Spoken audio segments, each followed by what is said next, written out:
Beneath the glitter of old money and polished floors, a billionaire family's arrogance knows no bounds. At their grand gala, they publicly humiliate their black maid, dousing her in champagne as the wealthy applaud. They expect her to shrink away, invisible and powerless, but she carries more strength than they could ever imagine. When their cruelty is broadcast for all to see, the billionaire family's empire crumbles overnight, and the woman they tried to break must decide whether to rise up and claim justice in a world that never expected her to fight back. Before we go any further, comment where in the world you are watching from, and make sure to subscribe, because tomorrow's story is one you don't want to miss. The darkness outside Clara's window was thick as molasses when her alarm buzzed at 4:30 a.m. Her small hand reached out from under the thin blanket, fumbling to silence the noise before it could wake Darnell in the next room. The springs of her old mattress creaked as she sat up, her bones aching from yesterday's double shift at the Danforth mansion. Their apartment was small, just 2 bedrooms and a kitchen that doubled as their living room. But Clara kept it spotless. The wooden floor was worn but swept clean, and family photos lined the walls, most featuring their mother's bright smile. Clara paused at her favorite picture, touching the frame gently. "Morning, Mama," she whispered, like she did every day. The kitchen light flickered as she turned it on, casting a weak yellow glow over the cramped space. Clara pulled out eggs, the last of their bread, and some nearly expired milk. Her movements were precise, practiced from years of making do with little. The toaster was temperamental, requiring 2 tries before it would accept the bread. While the eggs sizzled in the pan, Clara checked their budget notebook, hidden behind the sugar container. The numbers stared back at her, each one a reminder of how tight things were getting. Darnell's school fees were due next week, and her last paycheck had barely covered their rent.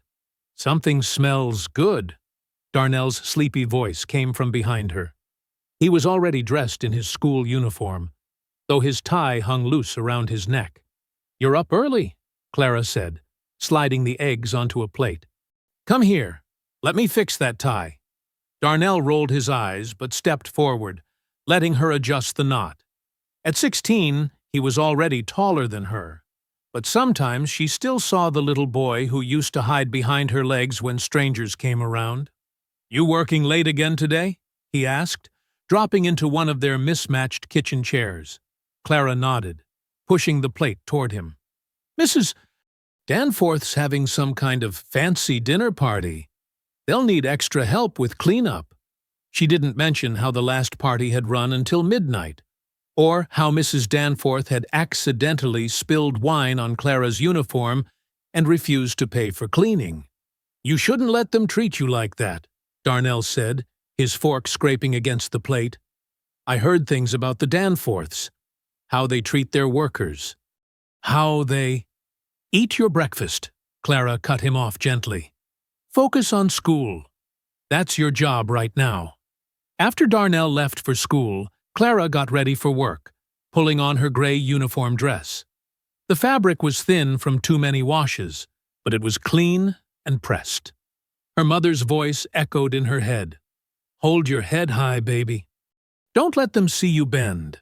The bus ride to the Danforth mansion took 45 minutes, during which Clara wrote in her journal, a habit she'd kept since their mother passed. Today's entry was heavy with worry. "Dear Journal, another morning, another day of counting pennies. Darnell's school fees are due next week, $250. My paycheck won't cover it, not with rent coming up too. Maybe I can pick up some weekend work at the diner again, though last time I did that, Mrs. Danforth complained I was too tired to do my job properly. Yesterday, Mr. Danforth called me girl again, even though I'm 22 years old with more dignity in my little finger than he has in his whole body. But I smiled and nodded, just like Mama taught me. Keep your job. Keep your pride inside, where it's safe. Sometimes, I wonder if things will ever change. Darnell deserves better than this. Better than watching his sister bow and scrape for people who see us as furniture that happens to breathe. He's so smart, so full of dreams. I can't let him down the way this world keeps trying to let us both down. Mrs. Danforth's having another one of her parties tonight. Last time, she made me serve wearing that ridiculous apron with the frills, like some kind of costume from a movie about the good old days. My hands shake just thinking about it, but I keep hearing Mama's voice. Bend like the reed in the wind, baby, but never break. I'm so tired of bending. Clara closed the journal and tucked it back into her bag as the bus approached her stop. Through the window, she could see the Danforth mansion rising up like a mountain of privilege, its windows already gleaming in the morning sun. She straightened her uniform, checked her hair one last time, and prepared to face another day of invisible wounds and silent dignity. The morning sun hadn't yet touched the horizon when Clara's phone buzzed with a text from Mrs. Danforth. "Come in early. Silver needs polishing before the gala." Clara's stomach tightened. The annual charity gala was the Danforths' biggest event of the year, which meant double the scrutiny and triple the criticism. She left a note for Darnell next to his breakfast. "Extra hours today. Leftovers in fridge. Love you." The early morning bus was nearly empty, giving Clara time to rehearse her responses to Mrs. Danforth's inevitable complaints. "Yes, ma'am. Right away, ma'am. I'll do better, ma'am." The mansion's kitchen was already buzzing with activity when Clara arrived. Other staff members darted around like startled mice, trying to stay out of Mrs. Danforth's way as she barked orders from the doorway. Clara slipped in through the service entrance, heading straight for the silver cabinet. "You're late," Mrs. Danforth's voice cut through the air like a knife. She stood in her silk robe, perfectly coiffed despite the early hour. Clara checked her watch. 6:58 a.m. Her shift didn't start until 7:00. "I'm sorry, ma'am," she said anyway, reaching for the polish and cloths. The silver service was laid out on the kitchen table, serving trays, candlesticks, and utensils that cost more than Clara made in a year. She began with the largest piece, a Victorian-era punch bowl that Mrs. Danforth's grandmother had supposedly brought over from England. "Careful with that." Mrs. Danforth hovered nearby, her shadow falling across Clara's work. "It's worth more than you'll see in a lifetime." Clara's hands remained steady as she worked the polish into the ornate patterns. Each piece required special attention. Circular motions for the flat surfaces, gentle dabs for the engravings, extra care around the handles. Her mother had taught her how to polish silver years ago, when they both worked for another wealthy family across town. "You missed a spot." Mrs. Danforth's manicured finger pointed to an imaginary smudge. "Really, Clara? If you can't handle basic tasks—" "I'll fix it right away, ma'am." Clara repolished the area, plus 6 inches around it for good measure. Her reflection warped in the silver surface. Dark skin stretched and distorted against the gleaming metal. The morning crawled by. Every piece Clara finished was inspected, criticized, and usually handed back for another round of polishing. Her arms ached, and the chemical smell of polish made her head swim, but she kept working. The gala was tomorrow night, and everything had to be perfect. "Remember," Mrs. Danforth said, as she finally approved the last piece, "tomorrow night is about showing our community how much the Danforth family cares. I won't have anything spoiling that image."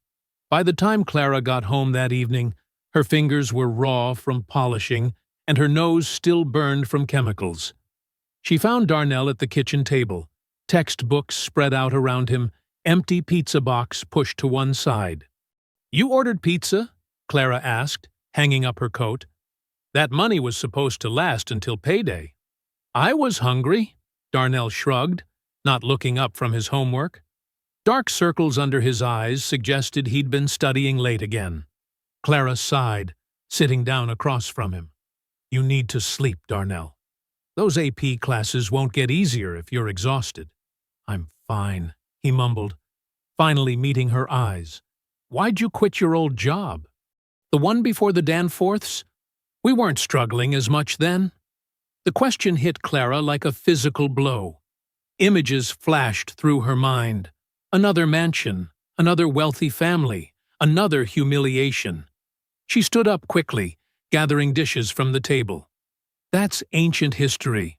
Focus on your homework and try to get some sleep tonight. But, no buts, Clara said firmly, turning to the sink so he wouldn't see her face. The past is the past. We look forward, remember? The water running over the dishes couldn't quite drown out the sound of her heart pounding. Some memories were better left buried, especially with tomorrow's gala looming ahead like a storm on the horizon. The morning of the gala arrived with a frenzy of activity. Clara's muscles still ached from yesterday's silver polishing, but there was no time to rest. She darted between rooms, checking off tasks from her mental list.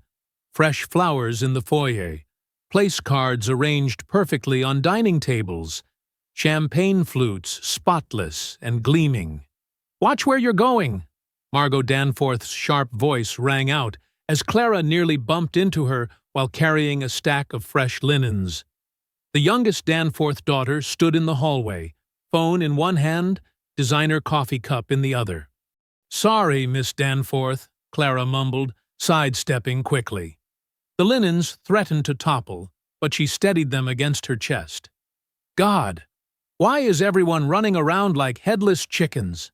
Carter Danforth emerged from his room, still in his silk pajamas, despite it being nearly noon. He leaned against the door frame, watching Clara struggle with the linens. It's just another boring charity thing. Margot rolled her eyes. Daddy says this one's important. Something about tax write-offs and good PR. She turned to Clara, who was trying to inch past them. You better not mess anything up tonight. We don't need the help embarrassing us. Yeah, Carter smirked, reaching out to flick one of the tablecloths. Try not to trip and spill anything on the guests. Though that might actually make things interesting.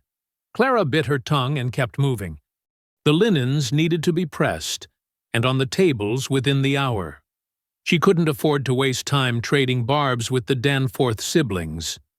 In the laundry room, Clara worked quickly, pressing each tablecloth to crisp perfection.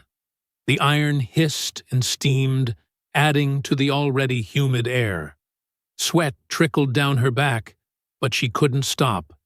There were still dozens of tasks waiting. Need help with those? Maria, one of the newer maids, poked her head in. Without waiting for an answer, she grabbed an iron and started on the pile of napkins. Thanks, Clara said, grateful for the assistance. They worked in companionable silence for a few minutes, the rhythmic sound of irons gliding across fabric filling the small space. I heard Carter and Margot giving you trouble earlier, Maria said finally. Those two, there's something else. Clara shook her head. I've dealt with worse. I believe it. Maria paused, testing the heat of her iron. You know, I worked with your mama years ago. Before... She trailed off, suddenly very interested in a wrinkle that needed pressing. Clara's hands stilled on the tablecloth. You knew my mother? Yeah, over at the Whitman place. She was a good worker, your mama. Real dignified, just like you. Maria's voice grew quieter. Things ended badly there. What do you mean? Clara turned to face her, the iron forgotten. Her mother had never talked about her time with the Whitmans, had never explained why she'd suddenly quit that job. What happened? Maria's face closed off, her earlier openness disappearing like a door slamming shut. Oh, it's not my place to say. Ancient history now. She grabbed another napkin, avoiding Clara's eyes. We should hurry with these linens. Guests arrive in 6 hours. Maria, please. Clara stepped closer. If you know something. Clara. Mrs. Danforth's voice echoed down the hallway. Where are those tablecloths? The decorators are waiting. Maria quickly gathered the pressed napkins.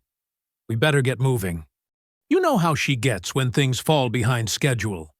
Clara watched her hurry out, questions burning in her throat. What had happened to her mother at the Whitmans? Why had Maria clammed up so suddenly? But Mrs. Danforth was calling again, her voice growing more impatient, and Clara had no choice but to gather the pressed tablecloths and return to work. The rest of the afternoon passed in a blur of last-minute preparations. Clara pushed thoughts of her mother aside, focusing instead on the endless stream of tasks. But Maria's words kept echoing in her mind. Things ended badly there. What secrets lay buried in her mother's past? What shadows lurked behind that careful silence she'd maintained until her death? The evening arrived like a slow-moving storm. Guests in designer clothes and sparkling jewelry streamed through the mansion's grand doors, their voices mixing with the soft classical music played by the string quartet in the corner. Clara stood near the kitchen entrance, a silver tray of champagne flutes balanced carefully in her hands. Remember, serve from the left, Mrs. Peterson, the head housekeeper, whispered as she passed. And smile, but not too much. Clara nodded, her shoulders tense under her crisp black uniform. She'd done this dozens of times before, but tonight felt different. The weight of unsaid things, Maria's words about her mother, the morning's confrontation with the Danforth siblings, pressed down on her like a heavy blanket. Champagne, sir? She offered the tray to a silver-haired man in an expensive suit. He took a glass without looking at her, continuing his conversation about golf memberships. Clara moved through the crowd like a ghost, seen but not seen, heard but not heard. The grand ballroom sparkled with crystal chandeliers and golden light. Fresh flowers perfumed the air, their sweet scent mixing with expensive perfumes and aftershaves. Clara noticed Richard Danforth holding court near the marble fireplace, his laugh carrying across the room as he entertained a group of influential guests. More champagne here, someone called, and Clara changed direction, weaving between clusters of people. She felt eyes following her, some dismissive, some curious, some carrying that familiar weight of judgment she'd learned to recognize over the years. The help seems well-trained tonight, a woman in diamonds remarked to her companion as Clara passed. Though I do miss the old days when they knew their place better. Clara's fingers tightened on the tray, but her face remained neutral. She'd learned long ago to wear her dignity like armor, letting such comments slide off without leaving a mark. The kitchen was a chaos of controlled panic. Servers rushed in and out with trays of hors d'oeuvres, while the catering staff shouted orders and plated tiny works of edible art. Clara exchanged her empty champagne tray for one loaded with delicate canapés. "Watch yourself out there," Maria warned as they passed each other. "Carter's been drinking since 4, and you know how he gets." As if summoned by his name, Carter Danforth's loud voice carried through the kitchen doors. Clara took a deep breath and pushed back into the ballroom. The appetizers needed to circulate before the main speeches began. She made it through half the room without incident, guests absent-mindedly picking from her tray as she passed. The constant motion helped keep her anxiety at bay. Just focus on the task, she told herself. One step at a time. One guest at a time. "Well, if it isn't our favorite server," Carter's voice slurred from somewhere behind her. Clara kept moving, pretending not to hear. She had 3 more sections of the room to cover. A woman in a red gown reached for a canapé, and Clara shifted the tray slightly to make it easier for her to reach. That's when she felt Carter's presence, too close, deliberately stepping into her path. "I said hello," Carter insisted, his breath heavy with expensive scotch. Didn't your mother teach you any manners? Clara tried to step around him, but he moved with her, a cruel smile playing on his lips. The tray wobbled slightly in her hands. "Excuse me, sir," she said quietly, keeping her voice steady. "I need to serve these before they get cold." "Cold?" Carter laughed too loudly. "Let's check then." He reached for the tray, and Clara instinctively pulled back. That's when he stuck his foot out, just enough to catch her heel as she tried to step away. The world tilted. Clara felt herself stumbling, the tray slipping despite her desperate attempt to hold on. There was a horrible moment of suspended time where she could see everything about to happen, but was powerless to stop it. The crash seemed to silence the entire room. Tiny pieces of food scattered across the marble floor. Worse, several canapés had landed on the silk gown of a woman standing nearby, leaving greasy stains on the expensive fabric. "My dress!" the woman shrieked, batting at the stains with her napkin. "This is Valentino! Do you have any idea how much this costs?" Clara scrambled to pick up the fallen tray, her cheeks burning. From across the room, she felt Richard Danforth's gaze lock onto her. His eyes glittered with dark amusement, like a cat watching a wounded mouse. Carter stood back, watching the scene unfold with satisfied smugness.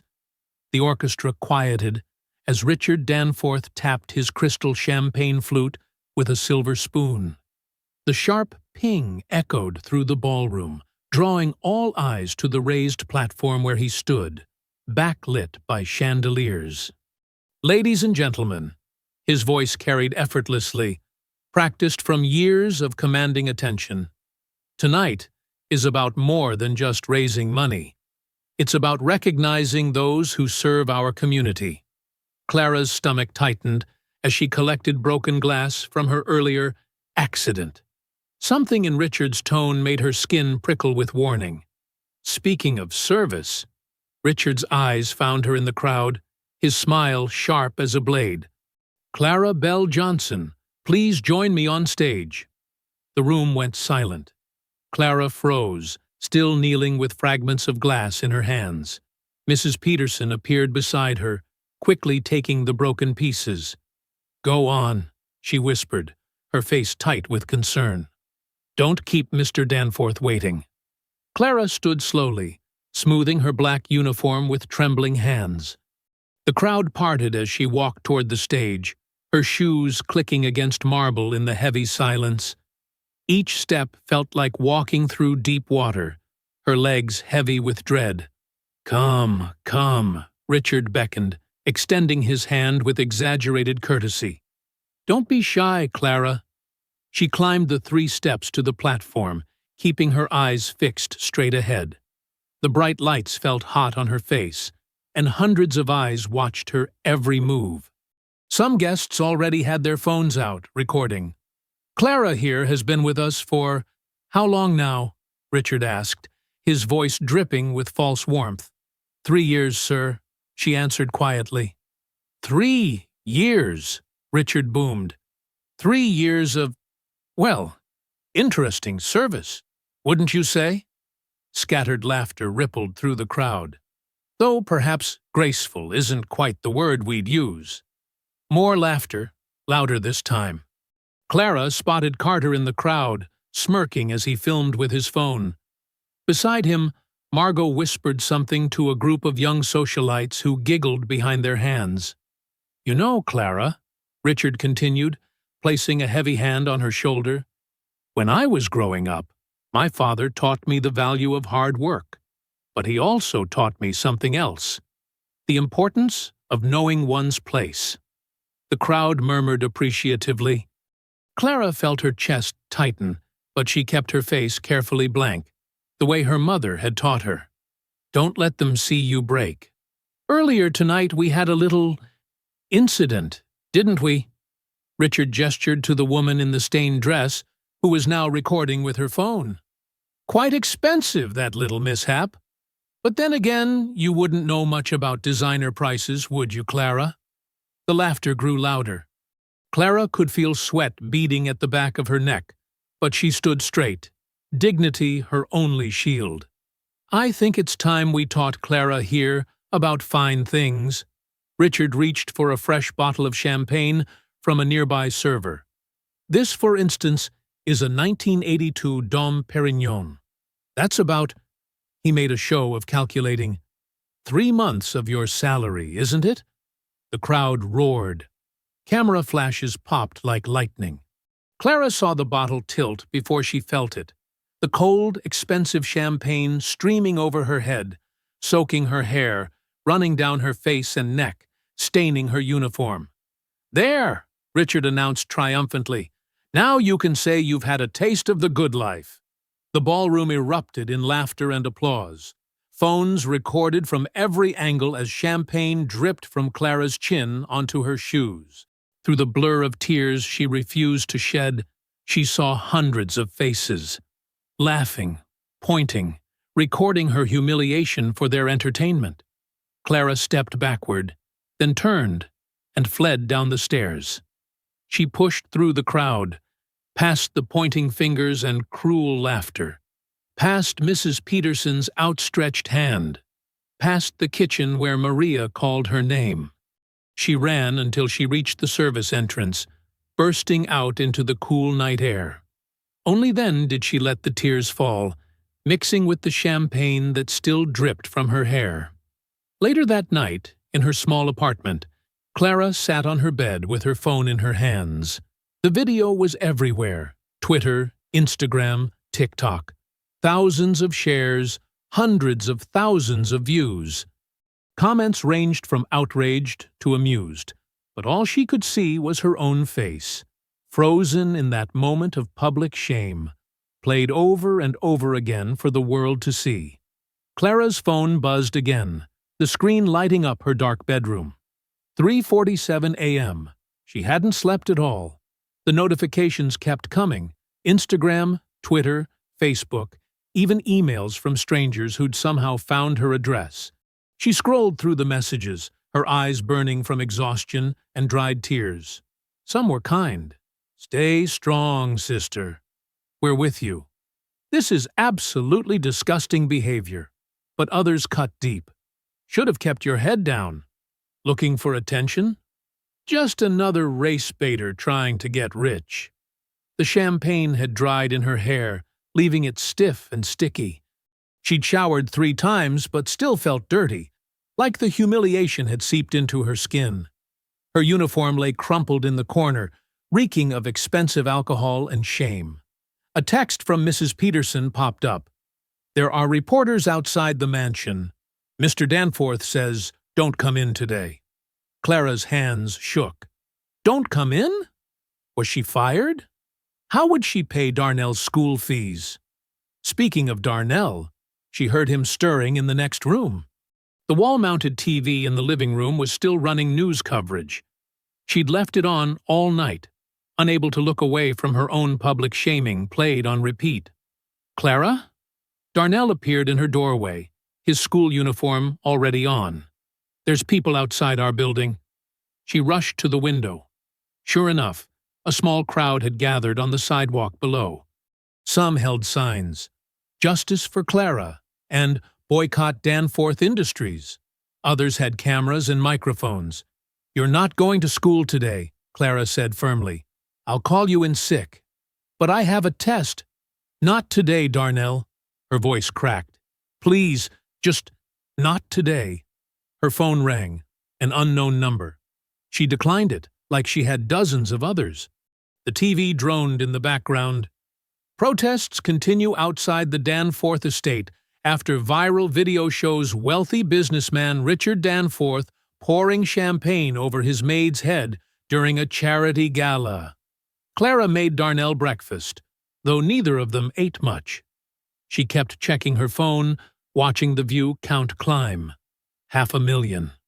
1 million. 2 million. Each number felt like another weight on her chest. A text from Maria, another maid. "They're saying terrible things about you, Clara. The Danforths are telling everyone you staged it for attention. That you've been trouble since day one." The room spun. Clara sat heavily on the couch, her legs weak. Of course, they'd try to destroy her reputation. What else had she expected? Around noon, someone knocked on her door. Clara froze, but the knocking continued, gentle but persistent. "Ms. Johnson?" a male voice called. "I'm DeMarcus Willis, a civil rights attorney. I'm here with Inez Morales from the Daily Chronicle. We'd like to speak with you." Clara approached the door cautiously.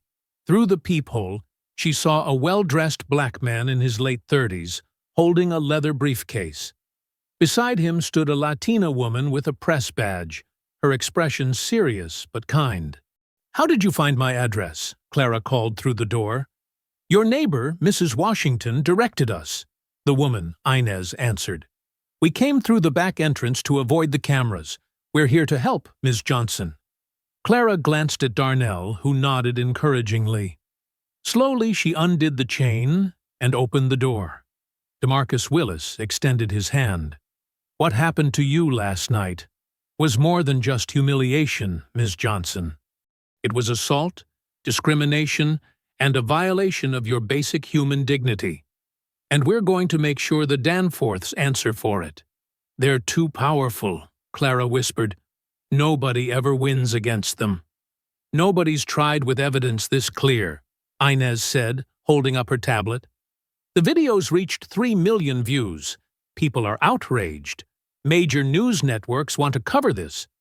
And I've already started digging into the Danforths' history. You're not their first victim, just the first one they were stupid enough to humiliate on camera. We can file charges," DeMarcus added, "civil and criminal. But more importantly, we can expose the systemic abuse that families like the Danforths have gotten away with for generations, if you're willing to fight." Clara looked at Darnell, then back at her visitors. Her hands were still shaking, but something else was building in her chest. A spark of hope, or maybe rage, or maybe both. Clara sat on her worn couch, clutching a throw pillow as the Danforths appeared on her TV screen. They stood behind a forest of microphones in front of their mansion, the perfect picture of wealthy concern. Richard Danforth wore his most expensive suit, while Lucille dabbed at her eyes with a monogrammed handkerchief. "We deeply regret the misunderstanding that occurred at our annual charity gala," Richard began, his voice dripping with fake sincerity. "The incident with Ms. Johnson was meant as a playful moment between employer and employee. Nothing more." Clara's fingers dug into the pillow. Playful? Her public humiliation had been playful? "We've employed Clara for several years," Lucille added, her voice trembling. "We've treated her like family, paid for her brother's school supplies, given her advances when she needed them. To see her turn on us like this, to twist a harmless joke into something so ugly." She pressed the handkerchief to her eyes. "That's a lie," Clara whispered. They'd never given her anything but the bare minimum wage, and she'd had to fight for even that. Margot stepped forward next, her designer dress and perfect makeup a stark contrast to Clara's wrinkled t-shirt and unwashed hair. Clara's always been difficult, moody. We tried to include her, but she kept herself separate, and now she's using this unfortunate incident to attack my family's reputation." The rage built in Clara's chest, hot and suffocating. She'd kept herself separate because every interaction had been laced with mockery and contempt. Because Margot had made a game of leaving messes for Clara to clean, of interrupting her work to send her on pointless errands. "We hope Ms. Johnson will accept our sincere apology," Richard concluded smoothly, "and we trust the public will see this for what it is, an opportunistic attempt to damage a family that has given so much to this community." The press conference cut to a montage of Danforth charitable works. Richard cutting ribbons, Lucille hosting fundraisers, the family donating oversized checks to carefully selected causes, all while paying their workers poverty wages, all while treating people like Clara as less than human. Her phone buzzed. "DeMarcus. Don't let them get to you. This is exactly what we expected. We're preparing our response. But it wasn't just the Danforths' lies that hurt. It was the comments scrolling across social media. She should be grateful to have a job. If you can't take a joke, don't work for the rich. Playing the race card for a payday. Clara got dressed for work anyway. She couldn't afford to miss another day, not with rent due and Darnell's school expenses piling up. She put on her spare uniform, did her best to look professional despite her exhaustion. The mansion's gates were closed when she arrived. 2 new security guards stood watch, large men in dark suits who'd never been there before. Clara showed her ID badge. "Sorry," one said, not sounding sorry at all. "You're not on the approved list." "I work here," Clara insisted. "I've worked here for 3 years." "Not anymore." The guard handed her an envelope. "This came for you." Clara's hands shook as she opened it. The letter was typed on expensive Danforth letterhead. "Dear Ms. Johnson, your employment is hereby terminated for cause, effective immediately. Grounds for termination include insubordination, creating a hostile work environment, and damaging the company's reputation through false allegations." The words blurred as tears filled her eyes. She'd expected this, but seeing it in writing made it real. Her phone buzzed again. This time, it was a text from her landlord, Mr. Green. "Need to discuss your living situation. Rent's going up. If you can't afford it, might be time to find other arrangements." Clara knew what that meant. The Danforths owned half the rental properties in town through shell companies. Mr. Green was just another puppet on their strings. She stood at the gates, letter crumpled in her fist, watching other maids and gardeners file past her with averted eyes. People she'd worked beside for years, shared lunches with, covered shifts for. Now they wouldn't even look at her. "You need to leave," the guard said, "before we have to call the police." Clara backed away, her legs unsteady. Everything she'd worked for, everything she'd built to support Darnell, was crumbling. And still, the mansion loomed behind her, untouchable and imposing, its windows reflecting the morning sun like cold, mocking eyes. The fluorescent lights buzzed overhead as Inez Morales navigated the courthouse basement's maze of filing cabinets. The musty air made her nose itch, but she'd learned long ago that the best stories often lurked in these forgotten archives. "You sure you want to go back that far?" The elderly clerk, Mrs. Patterson, adjusted her glasses. "Those files are ancient history." 20 years isn't that ancient," Inez said, following her down another narrow aisle. "And sometimes old wounds tell us everything we need to know about new ones." Mrs. Patterson shrugged and pointed to a row of cabinets. "Employment disputes from that period are in there. Good luck finding anything useful. Rich folks know how to bury their secrets." Inez waited until the clerk shuffled away before pulling out drawer after drawer. Her fingers moved methodically through the files, scanning names and dates. The Danforths appeared frequently, always as defendants, always emerging unscathed. 3 hours and a cramped neck later, she almost missed it. A thin file, stuck between 2 thicker ones. Johnson, Marie vs. Danforth Industries, 2003. Marie Johnson, Clara's mother. Inez's hands trembled slightly as she opened the file. The first page was a complaint, the ink faded but still legible. Marie Johnson had worked as a housekeeper for the Danforths, just like her daughter. She'd filed suit for wrongful termination, assault, and emotional distress. "Oh my God," Inez whispered, reading further. According to the complaint, Richard Danforth had grabbed Marie's arm hard enough to leave bruises when she'd refused his advances. When she'd threatened to report him, she'd been fired. The next day, her apartment had been broken into, though nothing was stolen. The file contained photos of Marie's bruises, medical reports, even statements from other employees who'd witnessed Danforth's behavior. But halfway through, everything stopped. A confidential settlement agreement sealed by court order. The witnesses had recanted. The case had vanished. Inez checked her phone. 3 missed calls from DeMarcus. He'd been trying to build their current case, but the Danforths' lawyers kept throwing up roadblocks. Now she understood why they were so practiced at it. She drove straight to Clara's apartment, the file burning a hole in her messenger bag.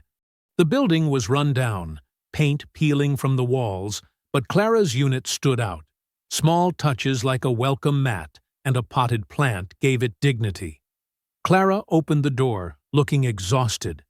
Dark circles shadowed her eyes, but she managed a small smile. "Inez? I wasn't expecting you today." "I found something," Inez said gently. "Something you need to see. Can I come in?" They sat at Clara's small kitchen table. Homework papers were spread across one end. Darnell's math assignments, carefully checked and corrected in Clara's neat handwriting. She was still taking care of everyone else, even as her world fell apart. "This might be hard to read," Inez warned, sliding the file across the table. Clara opened it.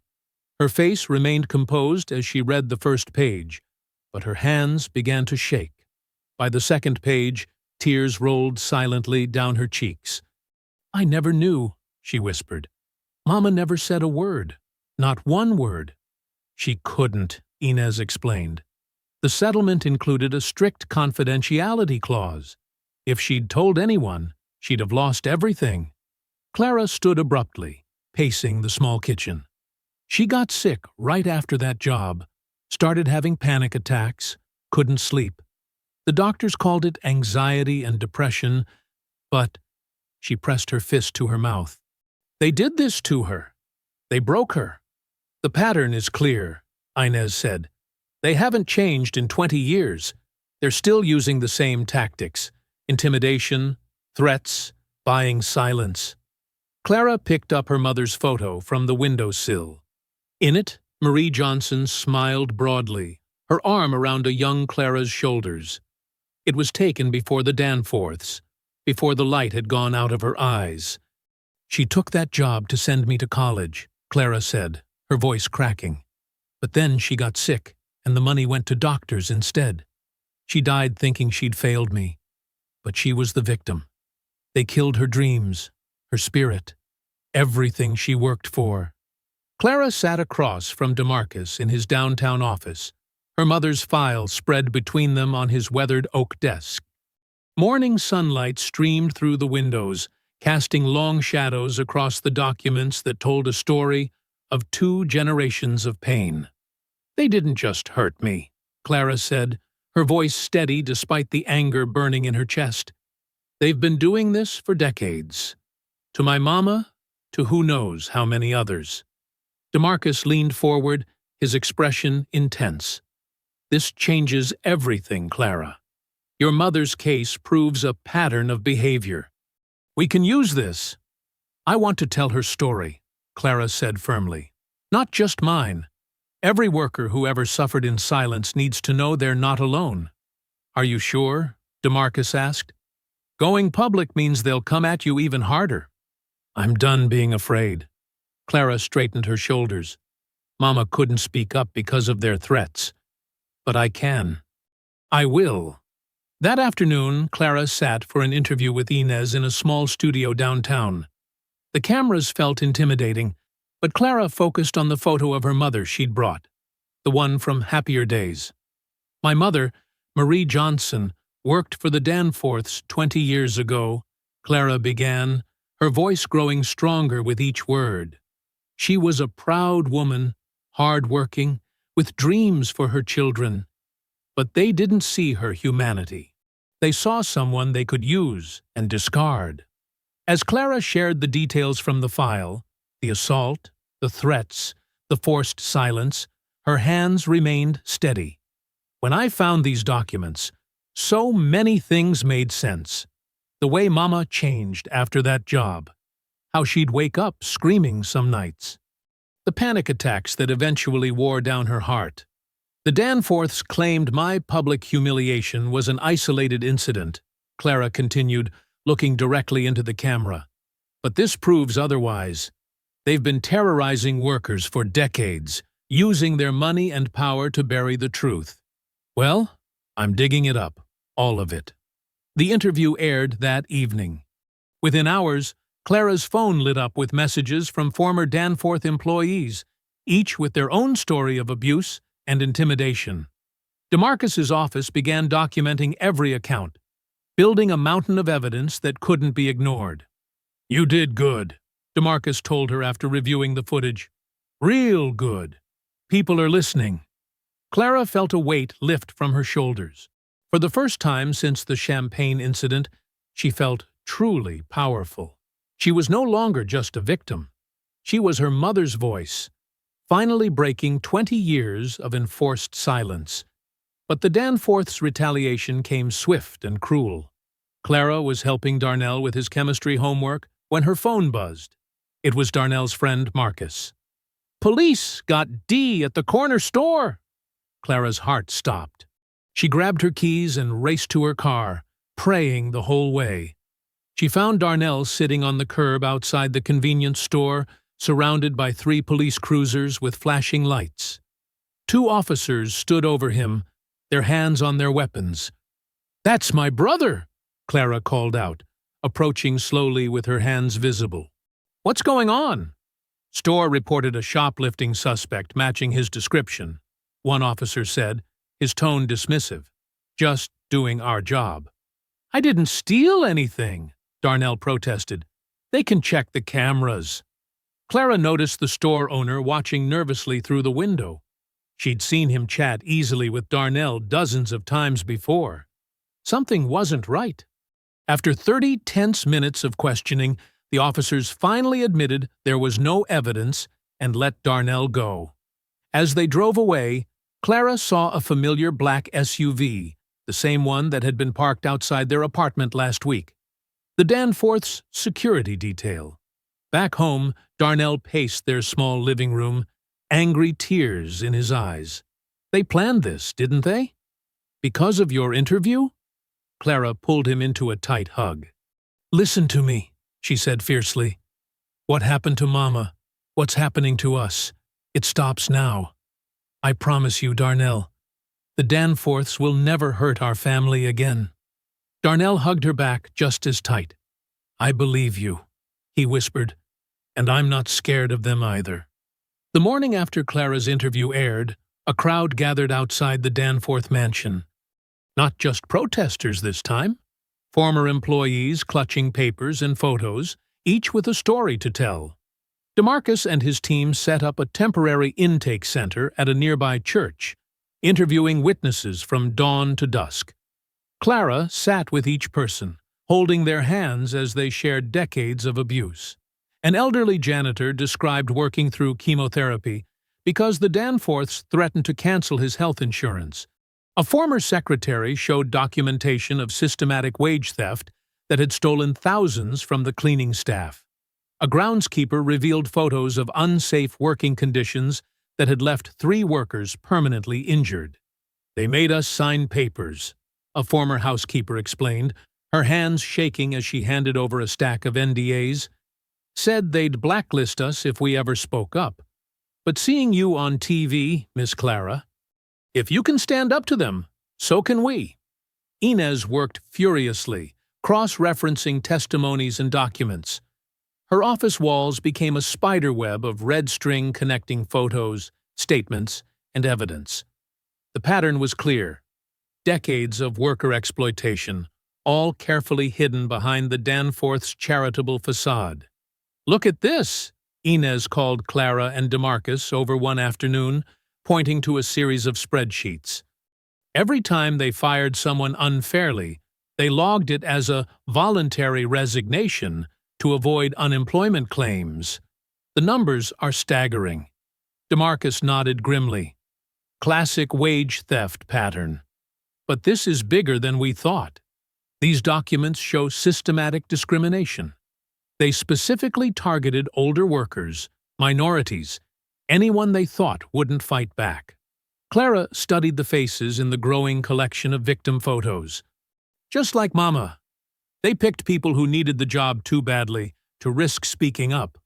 The evidence kept mounting. A former accountant brought internal memos showing the Danforths had created fake job titles to avoid paying overtime. Security camera footage revealed Richard Danforth screaming at elderly workers, making them cry. Email chains exposed Margot Danforth's habit of firing staff who didn't laugh at her racist jokes. But the biggest breakthrough came from an unexpected source. "Clara!" Inez burst into DeMarcus's office one rainy morning, clutching her laptop. "Remember those charity galas? The ones where they supposedly raised money for underprivileged youth?" Clara's jaw tightened. "Like the one where Richard poured champagne on me? How could I forget? Well, I've been following the money." Inez laid out a complex web of financial documents. "Those scholarships they claim to fund? Most of them don't exist. The money went into offshore accounts, then got funneled back through shell companies. They've been using their charity foundation as a personal piggy bank for years." DeMarcus whistled low. "Tax fraud, wire fraud, misappropriation of charitable funds. This is federal territory now." Clara leaned forward, studying the numbers. All those rich people at their parties, thinking they were helping poor kids. It was just another scam? Exactly. Inez pulled up more documents. And here's the best part. They got sloppy. Started using the foundation money for personal expenses. Designer clothes, vacation homes, even Margot's failed jewelry line. All illegal, all documented. They worked through the night, organizing the evidence. DeMarcus called in financial experts to verify every detail. By morning, they had ironclad proof of years of financial crimes. "We need to go public," DeMarcus said, reviewing their presentation one final time. "Not just a statement, a full press conference. Show everyone exactly who the Danforths really are." Clara nodded, thinking of her mother, of Darnell, of every worker who'd been silenced. "When?" "Tomorrow morning." Major networks are already interested. This story's too big to ignore. They gathered in DeMarcus's conference room, preparing their statements. Clara watched Inez arrange the evidence boards, while DeMarcus rehearsed his opening remarks. The weight of what they were about to do hung heavy in the air. "You ready for this?" DeMarcus asked Clara softly. She touched the locket containing her mother's photo. More than ready. It's time everyone knew the truth. Clara stood at the podium, cameras flashing like lightning. Her hands trembled slightly, but her voice rang clear and strong through the packed conference room. "My name is Clara Bell Johnson," she began, looking directly into the main camera. "2 weeks ago, Richard Danforth poured champagne over my head at his charity gala. He thought it was funny. His guests laughed. They filmed it on their phones. But that moment wasn't just about humiliating me. It was about power. The power they thought they had to treat people like they're nothing." She pulled out her mother's old employee ID card, holding it up. "This was my mother's. She worked for the Danforths 20 years ago. I never knew why she came home crying some nights. Never knew why she suddenly quit. Never knew that she tried to fight back, tried to take them to court when Richard Danforth assaulted her. They buried her case, paid her off, made her sign papers promising she'd never tell anyone, not even her own daughter." The room had gone completely silent. Even the most jaded reporters leaned forward, captivated by Clara's quiet intensity.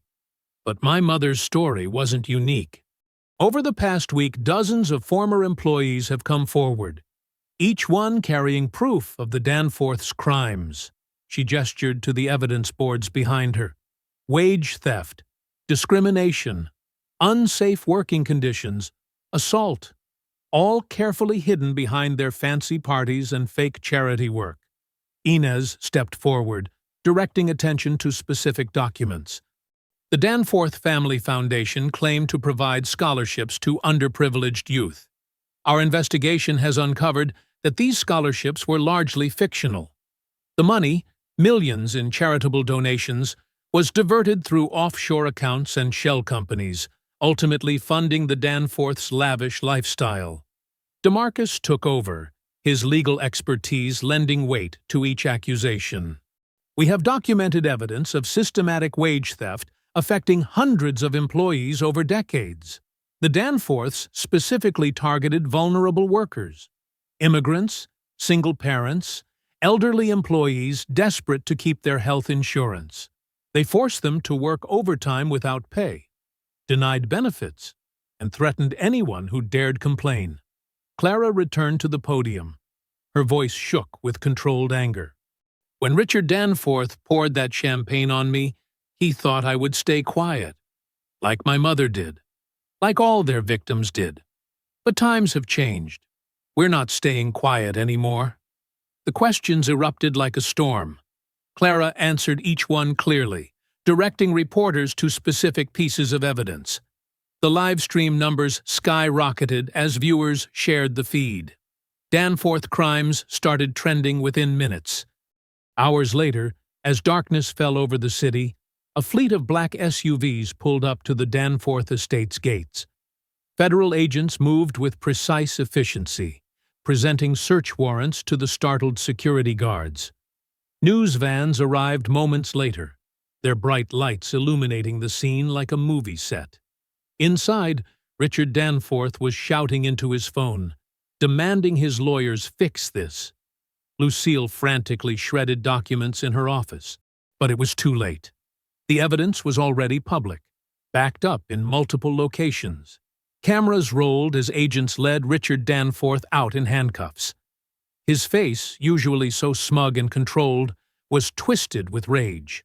"This is ridiculous," he bellowed. "Do you know who I am?" Lucille emerged next, her designer outfit clashing with the steel handcuffs. She kept her head high, but her carefully maintained composure cracked when reporters shouted questions about the fake charity foundation. Local news caught the moment live. The mighty Danforths being helped into police vehicles like common criminals. Their mansion, usually so imposing, looked suddenly hollow under the harsh media lights. Neighbors gathered on their manicured lawns, watching in stunned silence as the empire crumbled. On a small TV in Clara's apartment, Darnell watched the arrests unfold. "They really did it," he whispered. "They really took them down."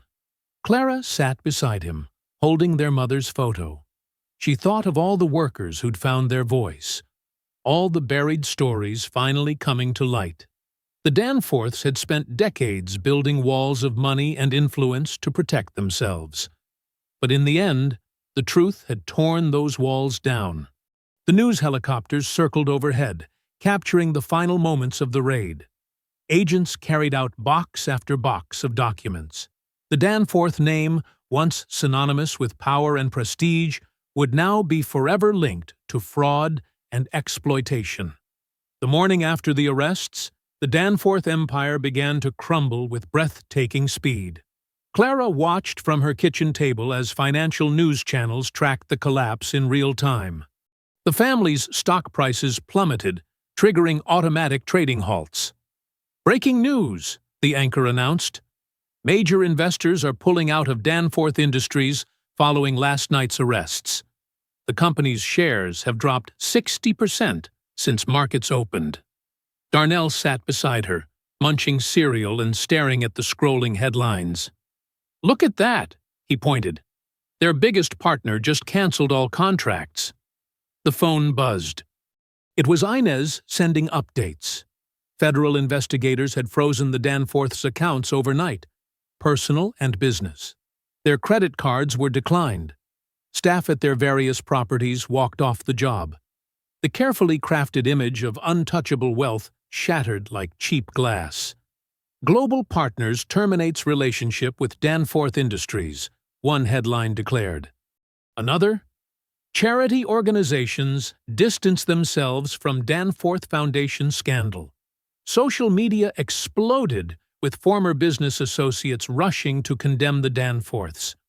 The same people who had laughed at Clara's humiliation now posted long statements about their shock and disappointment at the family's behavior. "Bunch of fake friends," Darnell muttered, reading the posts. "They knew what the Danforths were like. They just didn't care until now." Clara nodded, thinking of all the times she'd seen those same socialites ignore the staff's mistreatment.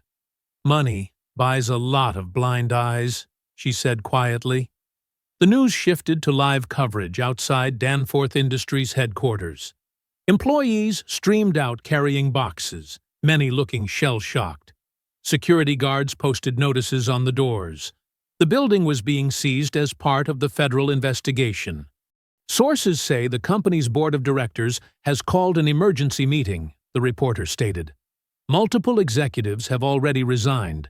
The SEC has suspended trading of all Danforth-related stocks. Clara's phone kept buzzing with messages from other former employees. Many were crying with relief, sharing stories they'd kept hidden for years. Some offered to testify about their experiences. The dam of fear had broken, releasing a flood of long-buried truths. By afternoon, auctioneers arrived at the Danforth mansion. They methodically catalogued everything: the antique furniture, the art collection, the fleet of luxury cars. Even Margot's infamous designer wardrobe would be sold to help repay their victims. "Live from the Danforth estate," a reporter announced, where federal agents continue to uncover evidence of massive financial fraud. The family's assets are being inventoried for eventual auction. Early estimates suggest tens of millions in illegally obtained wealth. Cameras showed workers removing paintings from the walls, carrying out silver services, loading crystal chandeliers into trucks. The same ballroom where Clara had been humiliated was now stripped bare, its gleaming floors scuffed by workers' boots. The Danforth Foundation's supposed scholarship recipients are speaking out, another reporter said. Many confirm they never received the promised funds. The foundation appears to have been little more than a tax shelter and money laundering operation. Clara watched as they interviewed students who'd been promised life-changing scholarships, only to have the offers mysteriously withdrawn. Each story echoed her own experience. Hope dangled, then cruelly snatched away, always with the same smug Danforth smile. "Look," Darnell pointed to a new headline. "Their country club memberships got cancelled. All their fancy friends are running away." The news showed Richard and Lucille's mugshots, his face purple with rage, her mascara smeared despite her attempt to maintain dignity. Their bail had been denied due to flight risk. The judge, not one of their usual friendly faces, cited the overwhelming evidence of ongoing criminal enterprise. Clara made tea as they watched auctioneers catalog the Danforth's wine cellar. Bottles worth thousands would be sold off, the proceeds going to a victim restitution fund. She thought of that champagne poured over her head, how it had felt like acid on her skin. "You okay?" Darnell asked softly, seeing her lost in thought. She smiled, really smiled, for the first time in weeks. "Yeah," she said. "I think I am." They sat together, watching justice unfold in real time. The Danforth name, once a symbol of untouchable power, now became synonymous with corruption exposed. Their carefully constructed world of privilege collapsed like a house of cards in a strong wind. The courthouse steps swarmed with reporters and cameras as Clara walked up with DeMarcus and Inez. After months of preparation, the Danforth criminal trial was finally beginning. The morning sun cast long shadows across the marble columns, and Clara pulled her jacket closer against the chill. "You ready?" DeMarcus asked quietly. Clara nodded, watching more former Danforth employees gather near the entrance. Some she recognized, others she'd only met during trial prep. All carried the same mix of determination and nervousness on their faces. Inside the courtroom, Richard and Lucille Danforth sat at the defense table in orange jumpsuits, a jarring contrast to their usual designer clothes. Their expensive lawyers clustered around them like worried hens. Richard's face was fixed in its familiar sneer, but Clara noticed his hands trembling slightly as he shuffled papers. The prosecutor, Sandra Chen, laid out the government's case in her opening statement. The evidence will show that the Danforths built their empire on systematic abuse, discrimination, and fraud, she declared. They treated their workers like property, destroyed lives for sport, and stole millions meant for charity. The defense tried painting the Danforths as misunderstood philanthropists, victims of cancel culture and mob mentality. But their practiced smoothness felt hollow in the face of what was to come. One by one, former employees took the stand. A kitchen worker described being forced to work 16-hour days without overtime. A gardener testified about racial slurs Richard used casually, like they were normal conversation. A housekeeper broke down crying as she recounted Lucille throwing hot coffee at her for using the wrong china. Mrs. Danforth said, "I was too stupid to deserve minimum wage," an elderly former maid testified, her voice shaking. "When I asked about my missing paychecks, Mr. Danforth threatened to have me deported." Clara watched Lucille's face as each witness spoke. The socialite's practiced smile cracked a little more with every damning story. She whispered furiously to her lawyers, who looked increasingly uncomfortable. A young accounting clerk revealed how the Danforths laundered money through their charity foundation. "They made me create fake scholarship recipients," she explained. "The money went straight to their personal accounts or to bribe people who threatened to expose them." The prosecution displayed years of doctored financial records. Each document showed a pattern of theft and fraud so blatant that several jurors visibly recoiled. The Danforths had stolen from charities, employees, and even their own business partners. They treated the foundation like their personal piggy bank, the forensic accountant testified. Millions meant for underprivileged students instead funded their vacations, jewelry, and hush money payments. During breaks, Clara sat with other witnesses in a private room. They shared stories of their time working for the family, finding bitter comfort in their shared experiences. Many had believed they were alone in their suffering, that no one would believe them against the mighty Danforths. "I still have nightmares about that house," one woman confided. "The way they'd make us feel so small, like we weren't even human." Back in court, security footage showed Richard assaulting a maintenance worker who dared to ask about unsafe conditions. Photos documented injuries inflicted by the family's casual cruelty. Email chains revealed their gleeful planning of ways to humiliate staff for entertainment. Margot Danforth was called to testify about her role in the family's schemes. She strutted to the witness stand in designer prison orange, still trying to maintain her socialite air.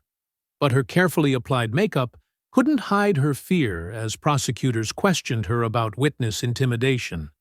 "Daddy said we had to teach them their place," she said, her voice smaller than Clara had ever heard it. "We'd make examples of anyone who complained." The testimony about Clara's champagne humiliation drew gasps from the jury. The viral video played on courtroom screens, showing Richard's smug face as he poured the expensive drink over her head. Several jurors glared at him openly. "It was a regular game for them," another witness explained. "They'd set up staff to fail, film our humiliation, then threaten to release the videos if we spoke up." Clara's own testimony came late in the trial. She described not just her own abuse, but her mother's hidden suffering years before. Her voice stayed steady as she detailed the pattern of discrimination, the calculated cruelty, the systematic destruction of dignity. "They didn't just hurt us physically or financially," she testified. "They tried to break our spirit, make us believe we deserved their abuse." Richard's face turned purple as she spoke. He leaned forward, trying to intimidate her with his glare like he had so many times before. But Clara kept her eyes forward, her voice clear. His power over her was gone. The defense tried claiming the Danforths were simply old-fashioned employers who didn't understand modern sensitivities. But their arguments fell flat against the mountain of evidence and testimony. Even their own witnesses seemed reluctant to defend the family's actions. As the trial neared its end, the courtroom grew more crowded. Reporters filled every available seat, their pens scratching as they documented the Danforths' fall. Former business associates who'd once courted the family's favor now watched from the gallery with carefully blank expressions. The jury took less than 6 hours to reach their verdict. Clara sat between DeMarcus and Inez as the forewoman stood, her heart pounding. The courtroom fell silent. On the charge of criminal fraud, we find the defendants guilty, the forewoman read. On the charge of criminal discrimination, guilty. On the charge of criminal harassment, guilty. On the charge of witness intimidation, guilty. The list went on, a litany of guilt for every charge. Clara watched Richard's face crumple as each verdict hit him.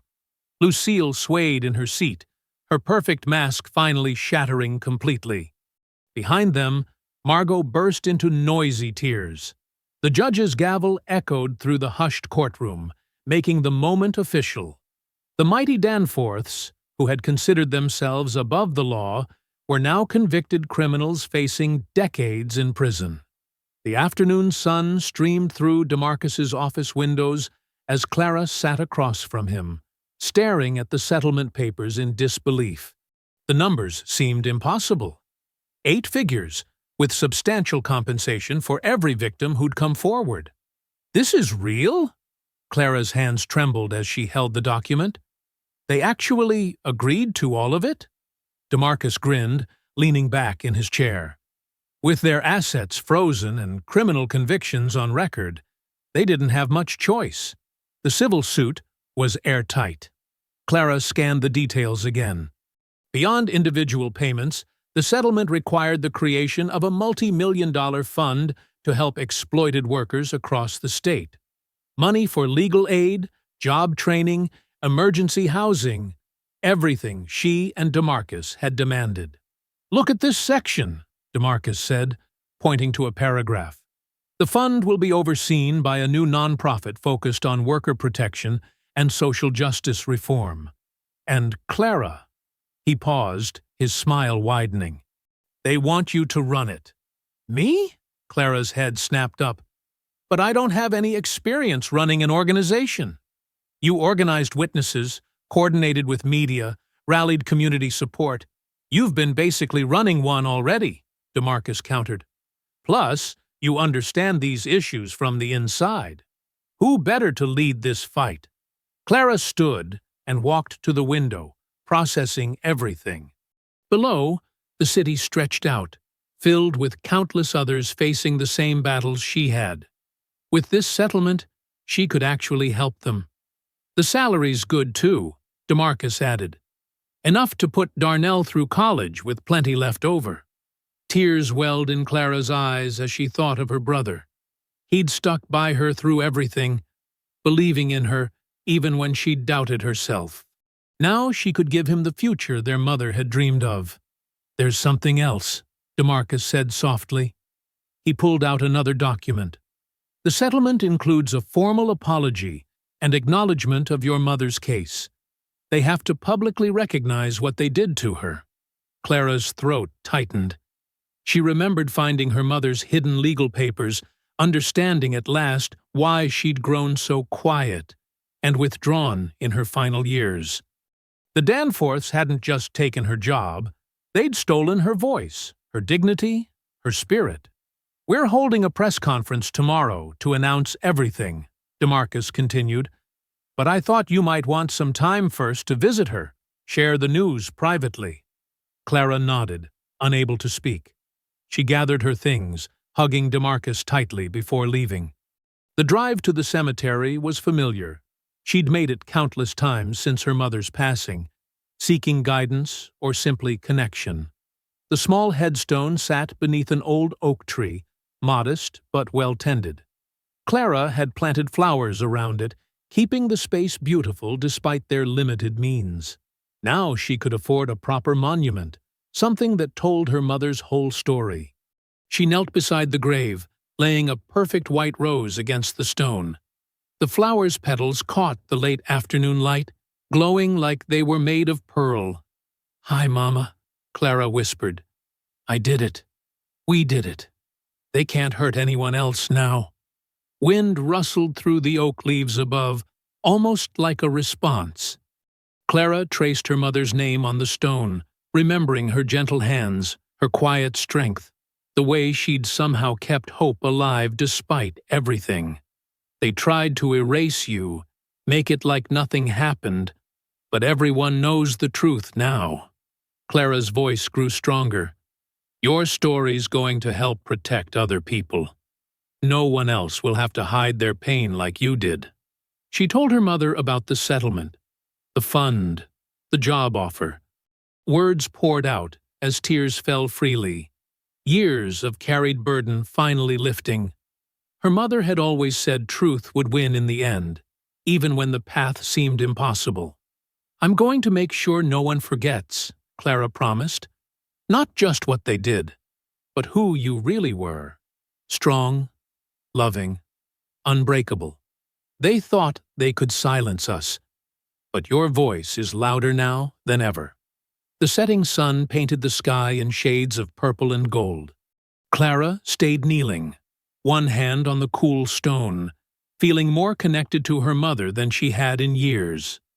The weight of secrecy was gone, replaced by purpose and possibility. "Darnell's doing so well in school," she continued softly. "He wants to study law now, can you believe it? Says he wants to help people like DeMarcus does." She smiled through her tears. "He has your determination, your heart." Birds called evening songs in the distance. The cemetery was peaceful, no longer a place of sorrow but of healing. Clara had fought not just for herself, but for her mother's memory, for Darnell's future, for everyone who'd ever felt powerless against injustice. "I wish you could see this, Mama. See how many people stood with us, how many lives will change because of what happened." Clara wiped her eyes. "But maybe you can. Maybe you've been watching all along, giving me strength when I needed it most." The white rose gleamed in the fading light, a symbol of the truth finally brought into the open. Clara touched the petals gently, remembering how her mother had loved flowers, finding beauty even in their hardest times. "Your story matters," Clara whispered. "It always did. And I promise, Mama, no one will ever erase it again." The autumn breeze carried the scent of fresh paint and new beginnings as Clara stood before the transformed Danforth mansion. Gone were the pretentious gold fixtures and stuffy furnishings. In their place, warm colors and welcoming spaces filled what was now the Marie Bell Johnson Community Center. Hundreds of people gathered on the sprawling lawn, sitting in neat rows of white chairs. Clara recognized many faces, former Danforth employees, local activists, supporters who'd stood with her through the darkest days. Even some of the party guests who'd witnessed her humiliation were there, wearing expressions of shame and respect. Darnell sat in the front row, beaming with pride. At 17, he'd grown taller than Clara, but his eyes still held that same fierce loyalty. He wore a crisp suit for the occasion, already looking every bit the future lawyer he dreamed of becoming. Clara smoothed her navy blue dress, not a uniform this time, but a choice that made her feel powerful, and approached the podium. The same stage where Richard Danforth had once mocked her now belonged to her voice alone. "Welcome," she began, her voice carrying clearly across the hushed crowd. "6 months ago, I stood in this very spot, experiencing what I thought was the worst moment of my life." She paused, letting the memory settle. "I was wrong. That moment wasn't an ending. It was a beginning. A murmur of agreement rippled through the audience. Clara caught DeMarcus's encouraging nod from his seat beside Darnell. "This building held generations of pain," she continued. "Not just mine, but my mother's, and countless others who suffered in silence. Today, we transform that pain into purpose." She gestured to the mansion behind her, its imposing facade softened by new gardens and cheerful banners announcing community programs. The Marie Bell Johnson Center will offer job training, legal aid, counseling, and safe spaces for anyone facing workplace abuse or discrimination. Our doors are open to all who need support, regardless of their background. Clara's gaze found the memorial plaque near the entrance, bearing her mother's image. The photograph showed Marie in her younger days, smiling with quiet dignity, the way Clara chose to remember her. "My mother taught me that true strength isn't about power over others. It's about lifting each other up, especially when the world tries to push us down." Clara's voice grew stronger. She worked in this house for 15 years, giving everything she had, only to have her spirit broken by cruelty and injustice. The audience was completely still now, hanging on every word. Clara saw tears in several eyes, including some of the former staff who'd known her mother. But today, we reclaim this space in her name. Where there was once exclusion, we create welcome. Where there was shame, we build pride. Where there was silence, we raise our voices.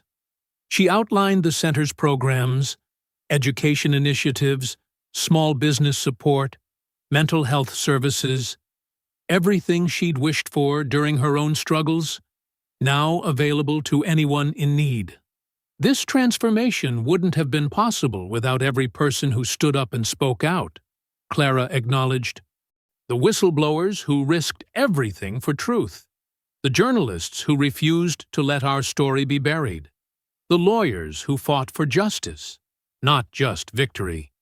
DeMarcus ducked his head modestly as scattered applause broke out. Beside him, Inez Morales smiled, her reporter's notebook open on her lap. "But most of all," Clara continued, "this belongs to every worker who ever felt trapped, afraid, or alone. Your stories matter. Your dignity matters. And this center exists to ensure you never have to face those battles without support." She turned slightly, addressing the mansion itself, and all the ghosts it held. "In this place where I once served drinks, we'll now serve hope. Where I was told to be invisible, we'll help people shine. Where I was humiliated, we'll restore pride." Darnell wiped his eyes quickly, trying to maintain his teenage composure. But Clara saw their mother's strength in his face, in the way he held himself tall despite emotion. "The fund created by our settlement has already helped over 200 families," she reported. "But this is just the beginning. Through the center's programs, we'll reach thousands more. Every person who walks through these doors carries dreams worth fighting for." The breeze picked up, rustling through the new garden's leaves. Clara remembered her mother's love of growing things, how she'd somehow kept hope blooming even in barren soil. "So, today, we plant new seeds," Clara said, her voice full of quiet conviction. "Seeds of change, of justice, of healing. And we water them with the truth of our stories, the strength of our unity, and the power of our refusal to be silenced." She looked out at the sea of faces, black, white, brown, young, old, wealthy, struggling, all united in this moment of transformation. "Welcome to the Marie Bell Johnson Community Center," Clara concluded. "May it stand as proof that dignity can rise from degradation, that justice can grow from pain, and that every voice deserves to be heard." The applause was thunderous, people rising to their feet in waves. Darnell bounded up to hug her, his arms strong and secure around her shoulders. As others approached to shake her hand or share their own stories, Clara felt her mother's presence almost tangibly. Not in sorrow now, but in triumph. Later that night, after the celebrations ended and the last visitors departed, Clara sat at her small desk at home. Her journal lay open before her, its pages filled with years of hopes, fears, and dreams. She'd started writing in it the day she began working for the Danforths, needing somewhere to pour out her unspoken thoughts. The lamp cast a warm glow as she picked up her pen, ready to close this chapter of her journey. The words flowed easily now, unlike the tear-stained entries of months past. Her handwriting was steady, matching the peace in her heart. I hope you enjoyed that story. Please share it with your friends and subscribe so that you do not miss out on the next one. In the meantime, I have handpicked 2 stories for you that I think you will enjoy. Have a great day.